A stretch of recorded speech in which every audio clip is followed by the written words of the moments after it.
جارێک تر سڵاتان لێبێ ئازیزان گەڕێنەوە بۆلاتان بۆ تاواکردنی بەرنامەی گفتوگۆی پایتەخت کە تەوەری سەرەکیەم بەرنمەیە سیستەمی حکومڕانیە لە هەرێمی کوردستان. کاک عەبدولسەلام، کاک گۆران پێش ناوبڕەکە باسی کێشەکانی پەرلەمانی کرد کە بۆچی وا لاواز ئەبینرێت لە ڕاگەیاندنە و یاخود ئەوەی کە مراقب بێت چاودێر بێ بە سەرکاری پەرلەمانە هەست بە لاوازیەکەکە. چۆن ئەکرێت هەرێمی کوردستان لەم شێوازی حکومڕانی ئێستاوە ببێتە شێوازێکی حکومڕانی موئەسەساتی؟ زۆر زەحمەتە، ئەمە علاقەتی بە کوردستان نییە. لە ساموئیل هێننتن لە ساڵی 1968 لە کتابەکەیدا کۆنتترۆلی کۆمەڵایەتی لە کۆمەلگا گۆڕاوەکان سوشیال کۆنتترۆل ئەند چێنجینگ سوسایەتیز زۆر بە جوانی تەحلیلی ئەو دیاردەی کردووە. ئەو کۆمەلگایانەی وەکو ئێمە کە پرۆسەی بەشاربوون وەکو ئۆرگانیزیشنی ئەوروپا و پرۆسەی پیشەسازبوونیان دێنەپەڕاندووە، واتە حرەکەی فەسلی جوداکردنی دین لە دەوڵەت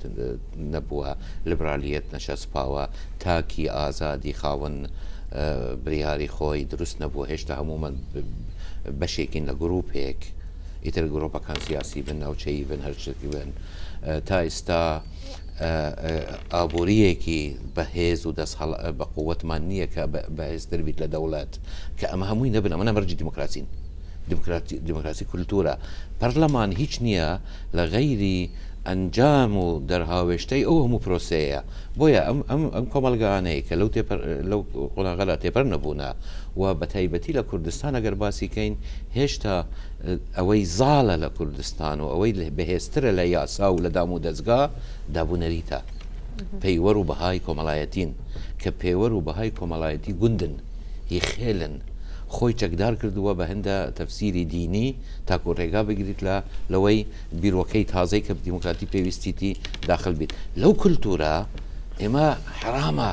یعنی گوناح لە خۆمان نەکەین، پێشەوە لە خەڵک بکەین چاوەڕوان بین دام و دەستگاکانی خۆمان وەکو مەستەرەیەک بڵێن وەکو ئەوروپیەکان بن. ئەمە کێشەی بڵین حکومەتە ئێستا فەردی کوردی دروست نەکردو؟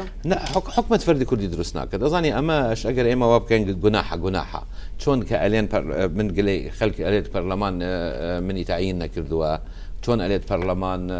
بریاری نەداوە. یعنی من ڕێزمایە بۆ قسەکانی کاک کردو، من زۆر خۆ دەزانی ڕقم لەوەیە کە ڕەدیەکتر بدەین، بەڵام زۆر جار دەخینە مێشکی خەڵکە بریارەکانی پەرلەمان نەیتوانێت بریار بدات. کێوتیتی پەرلەمان دەستگای بریاردانە ئەسڵن. پەرلەمان ئیشی بریاردان نییە، بریاردان لە حکوومەتەوە بیت. واتە ئەگەر بین تماشای پەرلەمانی خۆمان بکەین بە جودا لە هەڵومەرجی ناوچە و کوردستان، ئێمە ئەکید ئەگەهینە سندەجاتی سەیر و عەجیب. لاوازە چونکە بیرکردنی دام و دەستگایی موسساتی لاوازە چونکە کولتورەکەی دەسەڵات و شت. جارێک یەکێک لە بەرپرسانی گەورەی ئەم وڵاتە وتی من چم فلان شتم دەسەڵاتی گواستنەوە یەک فەڕاشم نەبی. ئەم نۆختی خۆی گوتارێکی نووسی، گوتم نەخێت تۆ ئەو دەسەڵاتت نییە، دەسەڵاتت لەسەر ئەو هەیە ئەوەی تو مەسئولیتی. واتە پەرلەمانی ئێمە ئەگەر ئێمە بهێین ئەو هەوڵەی کە ئەدرێت بە تایبەتی لەم خوڵا پەرلەوان سووک بکەن بەرچاوی خەڵک، پەرلەمان دائیمەن بە گوناحبار دیار بکەن، وای لێکراوە چاوەڕوانی شتی زۆر گەورە لە پەرلەمان ئەکرێ، پاشان کە پەرلەمان نەیکرێن پەرلەمان لاوازە. ئەگەر پەرلەمانی ئێمە یاسا دەرئەکەت بە پێویست، یاسا ئەگۆڕیت، یاسای حکوومەت دێت، هەمومان ئەوە دوو ئەندامی لژنەی یاسایینا ئەسڵەن تێک و پێکی ئەدەین. یاسایی 6-10 کەس ئەندام پەرلەمان پێشکەشی ئەکرد گفتوگۆ ئەکرێت لەسەری و ئێمە لە لژنەکان ئەگەر چاودێریمان نەکردبیت گوناحی ئێمەیە، گوناحی ئێمەیە. بەس بەجات لە یەکەم تواکەم پاشان حەقەکە ئەدەمەوەن بە فکرەکە بگات. ئەگەر پەرلەمان زعیفێت معنای نییە سەرۆکی پەرلەمان زعیفە یانش حزبەکان ناهێلن، معنە ئێمەی ئەندام پەرلەمان زعیفین، واتە بە دەرەجەی یەکەمش ئۆپۆزیسیۆن. ئێمە کە لە لوژنەکان هەمووی پێکهاتەکان هەمووی تێدانە، با بێن بڵێن کەی ویستویانە مەسەرەن بچن بانگی وەزیرێک بکەنەوە، نیە هەموو ڕۆژ وەزیرەکان دێن بێ پرۆتۆکۆلش ئەسەن دێنە لوژنە، ئەوە نییە لەگەر وەزیرەکان بانگێشکردن یە میوانداریە. کێشەکە لەوێدا نیە بە ناو بۆ جەدام ئێمە دامن لە ناو ئەچین، ئێمە دەنگدانمان لەسەر سەرۆک وەزیراندا، لەسەر دوسێ وەزیرماندا. ئەمن دەبی واقعی بین. حەزەکەم ئۆپۆزیسیۆن لە من تۆڕە نەبیت، ئەوە واقعەکەیە. ئۆپۆزیسیۆن دەوری زیادی بەس لە ناو پەرلەمان هەیە. بۆیە ئەو هەوڵە نابێت ئێوە توند بن لەسەر وەزیرەکانی خۆتان ئێوە زیاتر لە ئۆپۆزیسیۆن چاودێریان بکەن کە هەڵەیەکیان کرد اینجاکەی ئێمە باسی بکەن لە پەرلەمانی بکەن بکەینە ئەوەی ئێمە تند نین و من تندینم قەزێکە ئەو نینە مەسلحەتی ئێمەیە هەمیشە من وتومە یەکەمین کەس کە لە بەرژەوەندیتی حکوومەت کاری باش بکات ئەو لیستەیە زۆرینە ئەوەی حکوومەتەکەی داناوە چونکە لە ئەساسی دموکراسیەت شیە پەرلەمەنتاری من حکوومەتێک دانم ئیش بکات چەند مانگ چەند ساڵ تاکو ئیشەکانی بکەمە دلیل بۆ خۆم تاکو لە هەلبجانی داهات و سوودی وەرگرم واتە ئەگەر ئەدای حکوومەت خراپیت من زەرەرەکەم نە ئەو کاکردو کێ بەرپرسە لەوەی کە شێوازی حکومڕانی لە هەرێمی کوردستان بەم شێوەیە کە مؤسساتی نییە کە دەسەڵاتەکان لێک گیانەکراونەتەوە وەکو باسانێک خۆی بەلای منەوە هەردوو حزبی دەسەڵاتدار بەرپرسن لە کوردستان بۆ شێوازی حکومڕانی لە بەڕێوەبردن بەو شێوەیە بە مەبەست پەراوێز خستنی پەرلەمان یا لاوازکردنی لەبەر ئەوەی هێزێکی تریتیایە کە بەشداری بکاویش ئۆپۆزیسیۆنانی ئەمە ئەوەدا هەم لە چاودێریکردن کە چاودێریکردن کاری پەرلەمانی کراوە تا میوانداری بە نمونە بۆ حکومەت یاساکان ئەو یاسانەی کە بەلایەنەوە بڵین گرنگ و پەیوەندی بە ژیانی گشتی و پەیوەندی بە ڕەهەندی نیشتیمانی هەیە بە زۆرینە و کەمینەتیان پەڕاندووە ئەوەی پەیوەندی بە شەفافێت هەیە خۆت لە ئاخر بڵین ئەوەی مناقەشەی حیسابی ختامی مناقەشەکە کە پێم سیر بووانی پەرلەمانتەرەوە ئەو برادرانە حزوریان هەیە ڕازی نەبوون پێشنیاریش بۆ حکومەت بنێری وەکو پێشنیار بڵێن تۆ پێویستە لە ئاسی لە ڕووی شەفافێتەوە کە بۆ پەیوەندی بە بودجە و بڵین داهاتی گشتی خەڵکی کوردستانەوە هەیە بیکەینە وتیان نەخێر هەر دەرێن پرسیار کە نەک بکرێتە پێشنیار مەبەستم لە پەراوێز خستنی پەرلەمان یا کەمکردنی بۆ بەهێزکردنی دەسەڵاتی جێبەجێکردنی ئامانجە سیاسەکە لەوەیە کە هەردوو حزب خاڵش تر کە من پێویستە ئیشارەی پێ بکەم لە پرسیارەکەی پێشوو ئەویش پەیوەندی بە بێبەشکردنی ئۆپۆزیسیۆن یا حزبایەتیکردن لە بەڕیاردان بەتایبەتی پێوەی کە پەیوەندی بە سەرۆکایەتی هەرێمە ئێمە دوو بەڵگەمان بەدەستە بەتایبەتی لە ئاستی عێراق کەوەی پەیوەندی بە حکوومەتی عێراقەوە بوو کە چۆن ئۆپۆزیسیۆن بەتایبەتی بزوتنەوەی گۆڕان لەبەر هەڵوێستە سیاسیەکانی لە کاتێکە لە ئاستی نیشتیمانی و نەتەوەیی هەمیشە شامبەشانی لایەنەکانی تر ئەگە لە پێشوش نەبی هەڵوێستیە بووە بێبەشیان کرد بە ڕووی سیاسی ئەوی خاڵەچکەش ئەوەی کۆمسیۆنی هەڵبژاردن کە لە جیاتی ئەوەی کە ئەگە زیاد بکرابایە بڵێن یەکی تر دەچووکە گۆڕانە بێبەشیان کرد ئەمە دەرخەری ئەوەیە کە جۆرێک لە سیاسەتی حیزبایەتی زاڵە لە دەسەڵاتی جێبەجێکردن کە دەسەڵاتی باڵاکەش سەرۆکایەتی هەرێمە لەبەر ئەوە پێم وایە ئێمە بمانەوێ حکومڕانی خۆمان چاک بکەین دەبێت چاکسازی بکەین یعنی ئەمە یەکێکە لە گرفتە قورسەکان چاکسازیکردنیش بە دەرجەیەک ئەرچ سەرۆکایەتی هەرێمە کە بیەوێ گۆڕانکاری لە سیستەمی سیاسی بکە ئەمە وەکو دەستگا وەکو دەسەڵاتی ضرورە پێویستە کە هەرێمی کوردستان گۆڕانکاری لە سیستمی حکومڕانی خۆیدا بکە بەڵێ پێم وایە پێویستە گۆڕانکاریی ڕێشەیی بکە هەم لە ڕووی یاساییەوە هەم لە ڕووی کۆمەڵایەتیەوە هەم لە جیاکردنەوەی حزب لە دەسەڵاتە هەم لە ژیانی ئاسایشیەوە من کە دەڵام یاسایی مەبەستم وەیە ئاسایش یاسای بێ دەبێ مافی هەمووان بپارێزەوە ئاساییشەک بێ کە ئاسایشی نیشتیمانی بێ مەبەستم لە ئابوووریە پێویستە دەسەڵاتی حیزب لە ناو کایەکانی ئابووری کەم بکرێتەوە شەفافێت بخرێتە بودجە و عەدالەتی تێدابی مەبەستم لە ڕقابەیە حکوومەت بکەوێتە ژێر ڕقابەیەکی فعلی کە دەتوانێت متمانی لێ بستین و دەتوانی بەرپرسیارەتی دیار بکەیت دەتوانی لێپێچینەوەی لێ بکەیت کە لە ئێستا لە کوردستانەکەم بەجارم بدێ من سوالی تر لێ منەکە بەس ئەندەشت هەیە لە بیرۆنیکەین ئەوەلەن کۆمسیۆنی باڵای هەڵبژاردننی عێراق پێشنیارەکە لە مەساڵحەتی کورد نەبوو مەسلحەتی عەرەبەکان بۆ عەرەبەکان دەبوونە 15 ئێمە بووینە سێ بووتەوە تا 1 لەسەر 5 بووین ئێستا کە 9-2 ئێمە 1 لەسەر 4 ئەون واتە ئەو زیادکردنەوەی نوێنەران موامەرەیەکی ئەوان بوو شیعە بوو نەزاڵ بوون ئەبوون چونکو لەو شەشە 1 کورد ئەبوو 5 عەرەب ئەبوون لەو 5 عەرەبە 3 شیعە بوون 2 کورد ئەبوون واتە عێراق لە ئاستی ژمارەیە دەنگدار من ئەلێم ئەتۆ ئەوە عێراقەکە بە تەماشای پەرلەمانەکە بکەی ئەمە چ جیاوازێکمانەیە بەڵام بڕیارەکان هەمی بە تەوافق ئەو نمونەت ئینا کە ئێمە دژی مەسلحەتی ئیشمان کرد کەشی ئەوەی ئێمە کردمان دژی ئەوە بووین زیاد بکرێ لە مەسلحەتی کورد بوو بۆ کورسی پەرلەمانەکان زیاتان کەرەوە خۆ دژی مەسلحەتی ئێمە زیادمان نەکردوان زیاد یەک دوو مەسەلەی بەشداربوون لە وەزارەتش ئەوە ڕەت کراوە و قسە کراوە من بە بەغای حکوومەت وشت نیم ئەو کاتە هەموو لیستە کوردستانیەکان ڕێک کەوتن لەسەر بەرنمەیەک هەفدە خاڵەکەی بچنە بەغدا گۆران دەرچوو لێی واتە گۆران بوو دەرچوو چونکە ئەو بڕیارەکان من نازانم کا کردو ئێوە دەرچوون من دەرنەچوومە واتە ئەو نابی گلەی لە من بکات کە ئەو بوو بە لیستێکی بچووکی هەشتا ئەندامی نەیتوانی وەزیرێک وەرگیت بەڵام آخر وشام ئەم هەردوو من سپاسی کا کردووەکەم ئەوە هەردوو نمونەی هێنا هەردوو نمونەی حزبین کا کردو گلەیی ئەکاتی خەڵکە بەڵێ خۆ ئێمە پرۆسەیەکی دیموکراتی توانیمانە نوێنەرایەتی 500,000 کەس بکەین تۆ لایەنێکی سیاسی وەکو گۆڕان ئەوە تۆ فەرامۆشکردی دەنجی خەڵکە فەرامۆشکردنی ئەوە نییە بڵێم لایەنێکی سیاسی تو توانیت 500,000 خەڵک قانعکەی ئێمە توانیمان ملیۆن و نیو قانعکەین بۆ تو ئەو ملیۆن و نیوە لە من وەرە کەمینەکە دەکەی ناخێت تو ئەری ئێمە متوانێت خەڵکمانەوە ئێمە متوانێت بەردمانینا بەڵام دەکرێت فەرامۆشکرێ لە کوردستاندا دەکرێت پراوێزخرێ دەکرێت بەشداری نەکەی لە ناوەندی بڕیارە علاقەتی بە قسەی من تو ئەکەی من ئەلێم من تدخلم لە بەرێکشەوە نا تدخلم ێکش کاک کردو حزبیانە بیر ئەکەت کا کردو دو نمونەی ئینا تۆمەتباری ئێمە بکەێت وەکو حزب نەخێت تو باست کرد گۆران بێبەش کرا گۆران بێبەش کرا نەخێت ئێمە بە ناوی کەینە کا گۆران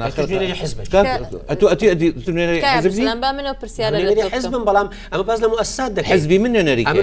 وەکو نەخێ ئەتو گلەیت هەیە لە ئێمە کە ئەتو وەکو حزبی گۆران بێبش بووی لە مەقعدێک سەرۆکایەتی دەکەم نەخێت و باسی کۆمیسیۆنی هەڵبژاردنە بەڵام کە تۆ باسی مؤسساتی سەرۆکایەتی باسی پەرلەمان کرد دەبێت بە یەک چاوتە نەخێ ناکرێت تۆ حزبی وەکو حزب وەکو حزب بڕیارە هیچ وەکو ئۆپۆزیسیۆن بە هیچ شێوەیەک لە ناوەندی بڕیارە بەشدار نین لەبەر ئەوە پێمان وایە ئەگەر ناوەندی بڕار بێتەوە پەرلەمان ئەمە دەبێتە بڕیارێک نەخێمە زۆری نینە لەوەی زۆری نینە ئەم سیاسەتی زۆرینەیە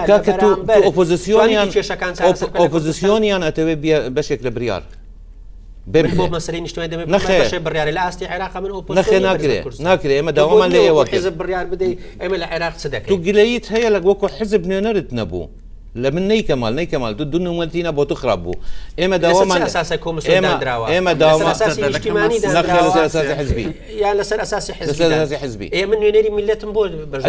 نەخێکا کە تو نوێنەری حزبێکی توش هەوی ئێتەوا من نەموتەوە من ئەونیم چێ و حەقی بە تو داوە تۆ بچی لە کۆمیسیۆن بەشداری کەی بە ناوی کورد حەقی بە من نەداوە ئەو میلەتە تەحدیدی ئەوەی دەکات نەخێ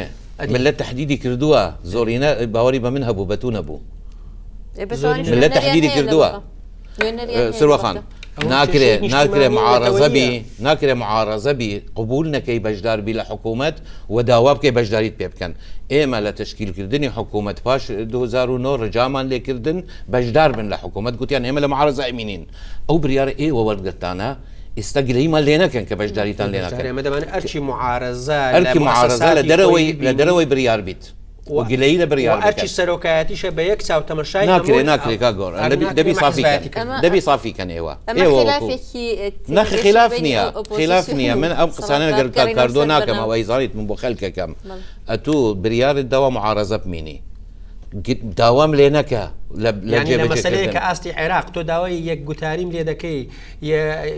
هەڵوێستی نەتەوەی کوردم لێ دەکەی تۆ دەتەوێت وەکو حەزەکەی نەکە وەڵامی جەماوەری خۆت بدە حەزەکەی نەکە ئێمە کە کوردستان پێویست بوو بەرامبەر ئۆپەراسیۆنی دیجلە ڕاوەستین ئەمانەوێ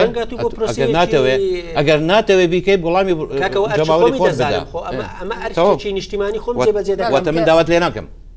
بەس حەق نادەم بە تۆ کە پاشەکشە دەکەی لە نوێنەرایەتی کردنی کورد بەناوی ئەوەی نەخێ پاشەکشیم نەکردووە تو وەکو حزبێک ویستت نوێنەرت هەبی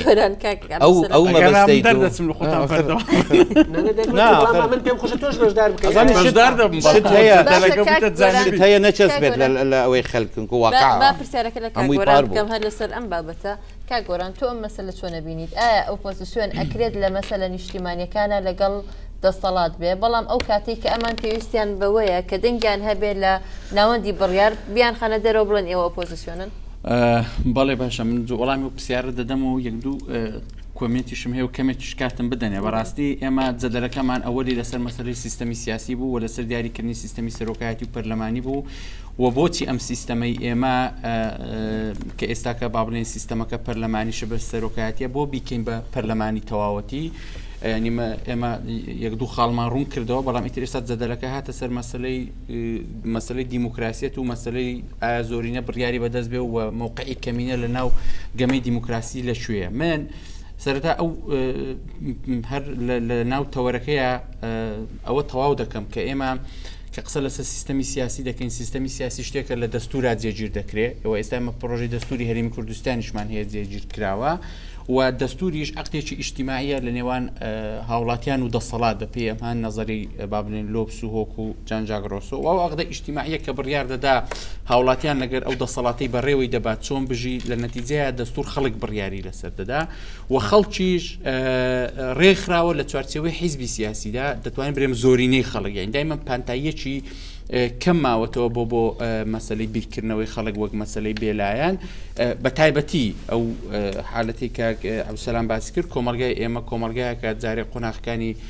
مۆدێرنەی بە تەواوەتی نەبڕیەوە تا ئێستامە لە بیرکردنەوەی خێر و لە ڕێخستنە جەماعیانە داینە بۆیە حیزب ڕۆڵێکی گەورەی هەیە لە ئاراستەکردن و ڕێخستن و ئێستاکە زۆربەی حیزبە سیاسیەکان لەو موقعەدان کە مەسلەی هەمواری پرۆژەکە و گۆڕینی سیستەمە سیاسیەکە بە ضرور دەبینن بۆیە ینی قسەم لەسەر پرسیاری تەوەری بەرنامەکە بوو کە بۆیە ینی ئەم حالەتە لە ضرورەت نەبوون و باشبوون و باش نەبوون هاتۆتە دەرەوە لەم قۆناغەکەوە سیستەمی سیاسی لە دەستور دیاری دەکرێت دیاری دەستور عقدی ئیجتیماعی نێوان خەڵک و دەسەڵاتە و خەڵکیش حیزبەکان ئاراستەیان دەکا و ڕێکیان دەکا و حیزبەکانیش ئێستا گەیشتنەتە ئەم بیرکردنەوە و قەنەعەتکردنە ینی من بەناوی خەڵکەوە قسە ناکەم بەناوی ئەم حالەتی حیزبان و قسە دەکەم بۆی قسە لەسەر گۆڕینی ئەم حالەتانەیە و ئێمە ئێستا کە بەڕاستی ئێمە بیرمان نەسێ تەمەنی ئۆپۆسیۆن لە هەرێمی کوردستان تەمەنێکی سەرەتایە و لەوانەیە ئەگەر بەرنامەیەک بکەین لەسەر هەڵە استراتیجیەکانی ئۆپۆسیۆن کۆمەڵێک هەڵی استراتیجیان کردێ وەلەوانەیەشە خۆشیان یەکێک بووین لەوانە دەست پێشخەریان کردی هەر لە کەناڵەکانی خۆیانەوە کۆمەڵێک بەرنمەیان کردێ لە بۆ ڕاوەشیکردنەوەی حالەتی ئۆپۆسیۆن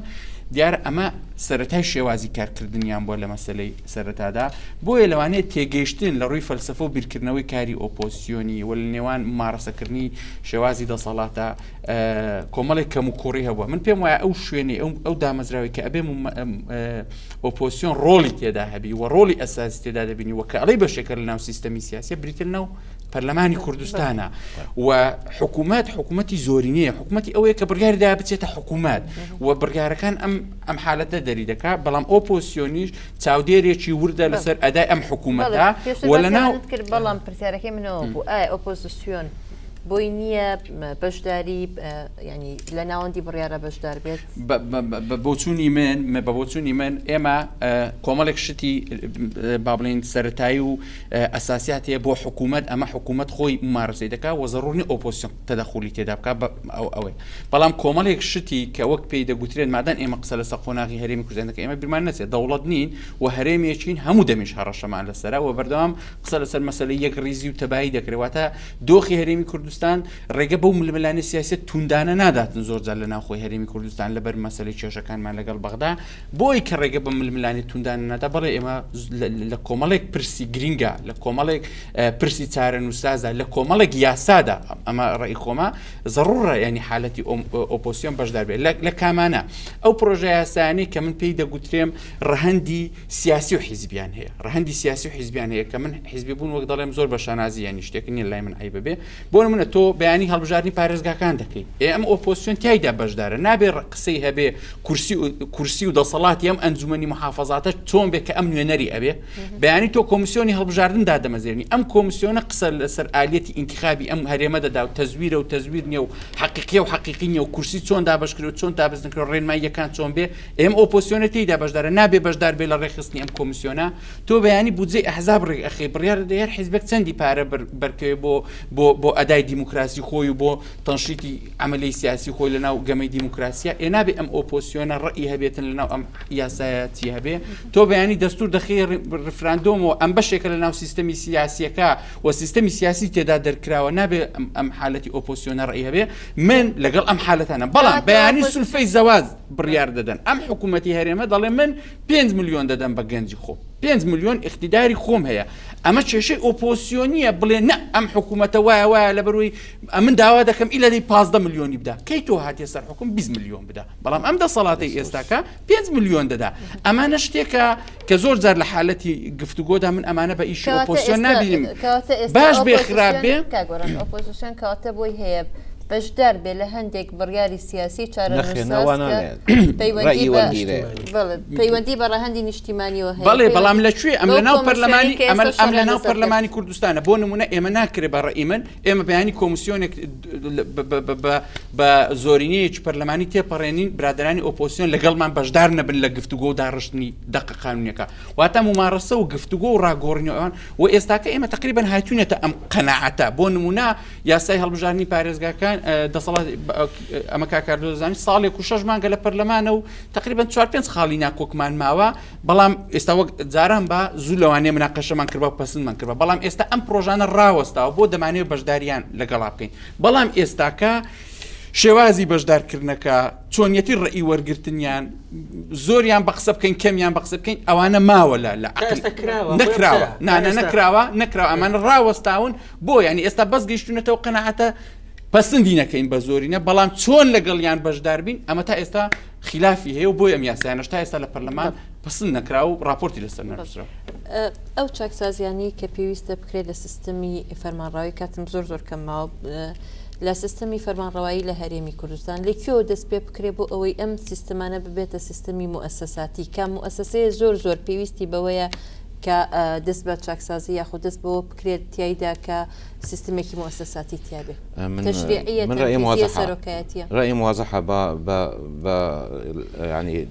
باسا ودوزين بۆ وەزعەکەی کە بەدلی من نییە نەئینم ئەمە مەسەلەیەکی کولتوریە ئەمە فێر لە خۆمان ئەکەین و لە خەڵکەکەین کە بلێن ئەگەر ئەم بریارە ئەم دقە ئەم برگەیە بگۆڕین ئیتر لە ڕۆژێک شەوێک و ڕۆژێک ئێمە ئەبینە مؤسساتی مەسەلەیەکی کولتوریە ئەوە کاتی پێ ئەوە پێوەرەکان دەبی بگۆدرێن بۆیە ئێمە لەسەر ڕێگای ڕاستین ئێمە هەڵامان هەیە لەناو ئەو وەزعە مؤسساتیە ئەو وەزع کولتوریای هەیە معارەزەی ئێمەش جیاوازە لە معارەزەی خەڵک بۆیە من لایەنگیری ئەو بۆچوونە نیم ببورەش بە بۆچوونێکی زۆر دوور لە واقع و لە علمیەت ئەزانم کە تەسەور بکات ئەگەر چەند یاسا بگۆڕین و چەند چهرە و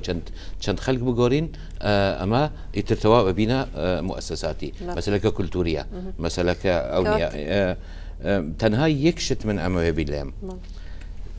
ناکرێ ئینسان شەرم بکرد لەوەی نەیتوانیە زۆرینەی دەنگ بینیت ئەم جارە خۆشی دیموکراسی لەوەدایە بە ئیشێکی باشتر ئەتوانیت و جاری داهاتوو تو بیە زۆرینە وعیبش نییە تۆ حزببی و من تەسەورەکەم معارەزەی ئێمە دەرفەتی هەیە ئەگەر باش کار بکات دەنگی زیاتر بینیت و ناچاری حزبێکی تر کردەگەری تەحالف کرد لەواتی هەمیشە خەڵک ئامادە بکەی بۆ دژایەتی ئەو سیستەمە و ڕەخاندنی ئەو سیستەمە دەستخۆش زۆر بە کورتی کاکاردۆ ئەگەر مەسەلەکە مەسەلەی کولتوری بێکەواتەوە لە پەرلەمان ئەو یاسانی کە دایانێن ڕەنگە جێبەجێ نەکرێت لەلایەن سوڵتەی تەنفیزیەوە کەواتە کاری ئێوە مەسەلەکە کولتوری نییە ئەوەندەی پەیوەندی بە شێوازی بەڕێوەبردن و پرۆسی سیاسیەوە هەیە لە کوردستاندا بۆیە دەکرێت ئێمە لە مؤسساتەکانی خۆمان دەست پێکەین لە پەرلەمانەوە چاکسازی بکەین بۆی کە پەرلەمانێکی کارا بێ لە حکوومەتەوە دەست پێکەین کە حکوومەتێکی هاوڵاتی بێ لە یاساکانەوە دەست پێکەین ئەو یاسایانەی کە پەیوەندی بە ژیانی گشتی سیاسیەوە هەیە پەیوەندی بە ڕەهەندی نیشتیمانیەوە بە شێوەیەک بێ شێوەی بڕیاردانی کەمینەیەک نەبی بەسەر زۆرینەی خەڵکە دەبێ دەسەڵات بۆ ئەوەی ئیدامە بە ژیانی سیاسی خۆی بدا دەبێت ڕەزامەندی خەڵک وەگری ڕەزامەندی خەڵکیش بەوە دەبێت کە تەوافق بکرێت سازان بکرێت لەسەر ئەو مەسەلانەی کە پرسی گشتین و پرسی نیشتیمانن بەدەست بە تەمولایەکمان بۆیە سازی بنەڕەتی بەشتێکی ئەساسی دەزانم لە کوردستان کە گۆران لە نێوان ئەو دوو ڕەئەیە ئایا ئەم سیستەمی حکومڕانی لە هەرێمی کوردستانە چۆن وا دەکرێت کە سیستەمێکی مؤسساتی بێگەر زۆر بە کورتی هیچ کاتم نەما. من پێم وایە چاکسازی پرۆژەیەکی بەردەوامە بۆ ڕێژێک و دوو ڕۆژنیە و فرە جەمسەریشەوە فرە ڕەهەندیشە و لە کوردستان لەوانەیە گرفتە ئەساسیەکە یاخود گرفتە گەورەکە لە لای مؤسساتە سیاسیەکان بێ بۆیە هەتا قسەی میدیا و کۆمەلگای مەدەنی و هەموو نوخبەی ڕۆشنبیریش قسە هەر لەسەر حالەتە سیاسیەکانەیە بەڵام ئێمە پێویستمان بە ڕێخستنی هەموو جەمسەرەکانی تر هەیە و هەموو کەسێکیشدان بۆ دادنێ کە ئێمە لە کەموکوڕی زۆرمان لە مەسلەی دامەزراوی مؤسساتی هەیە بەڵام ئەم حالەتە ینی تۆ ئەگەر بی لەگەر زەمەنا بەردەوامکەی ئەگەر گەڕابیەوە خاڵی پاشتر ئەمە بەڕاستی شتێکە کارەساتە بەڵام ئەگەر بەرەو پێشتر چوبین ئەمە گەشتبینە بەڵام ئومێدەواری سەریعتر دەست خۆش زۆر سپاس بۆ ئامادەبوونتان ئازیزان تا بەرنامەیەکی دیکە هەر شاد بن خواتان لەگەڵ.